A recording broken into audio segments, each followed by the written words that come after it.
It will cost a family of four nearly $64,000 a year to earn a decent, not even middle-class living. That's according to a new report by the Economic Policy Institute. Barbara Walker-Green with PersonalWealthAdvisor.com is here to talk a lot more about this. Good morning to you. Morning, Always so nice to have your insight on important issues like this. It sounds like a lot of money. How did they reach that particular number? Basically, they did a survey on what it costs to live here in Houston, including your housing, food, child care, health care, and other miscellaneous expenses.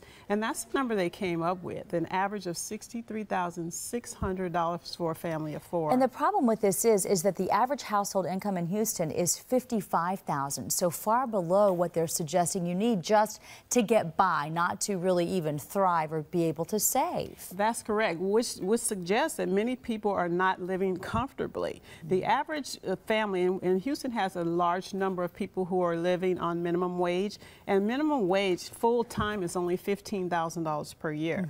So even a family of two minimum wage earners, they're only making about $30,000 a year. Well, let's break this down just so that people can get an idea of where some of this money is going. So it shows that the typical person spends almost $1,400 a month on health care alone. That's a lot. For a family of four, and especially for individuals who are self-employed like myself, business owners, we have to pay our own health care premiums, and for a family of four, that is very expensive, and it's even getting more expensive with the changes in health care. So what about food? We saw there that it's over $750 for that family of four. Over $750, and a lot of that is waste. So one of the things families can do is to buy their non-perishable items earlier in the month and just buy the perishable items as they need them and cut down on the waste. Let's talk about some other ways to cut expenses, because obviously if what we need and what most people need is $10,000 more than what they're making, expenses are going to have to be cut to get by. They are going to have to be cut, and that's really one of the biggest reasons why you need to have financial counseling, because you need to have a budget.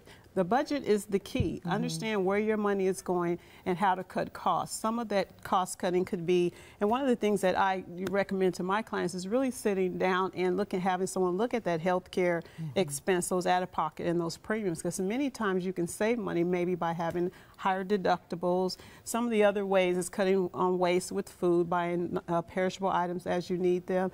Maybe, do you really need 356 cable channels? You know, do we really need that? You may be cutting back on that. Cell phone bills. Those are fighting words to some people, I know, but I guess we have to get real, right?